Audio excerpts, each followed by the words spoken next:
Param pam pam, param param pam param pam pam, param param pam param pam pam, param param pam param pam pam. On a découvert, enfin, que la démocratie ne rime, pour ainsi dire, à rien. Elle coûte plus qu'elle ne rapporte. Elle sert la liberté, mais sa liberté ne sert à rien. Ça démange, mais ça ne mange pas de pain. La démocratie n'est pas si sûre, elle rassure, mais ne rend pas les hommes moins immatures. C'est ce que l'arabe de la rue semble avoir découvert. À Tunis comme à Alger comme à Tripoli. Que la démocratie n'est qu'une couverture pour couvrir les plaies qu'elle ne cesse d'ouvrir. Dans le pot de confiture, qui est d'ailleurs hors de prix, l'arabe qui pouvait se le payer y découvrait le goût amer de sa propre déconfiture. Donc c'est ce qui s'appelle le pot pourri de la réalité. Mi-figue, mi-raisin. Alors les Arabes seraient-ils incapables de démocratie?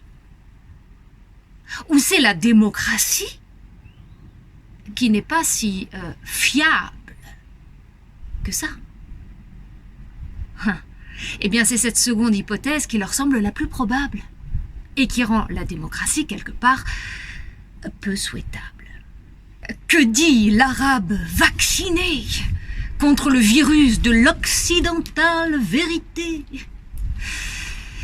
Eh bien, il dit que ce qui tue la démocratie, c'est la corruption. Corruption. Corruption. Corruption. Corruption. À tous les étages, corruption. Mais or, c'est la corruption qui maintient la démocratie en vie. Donc, tout ce qu'elle nous promet, c'est l'intox.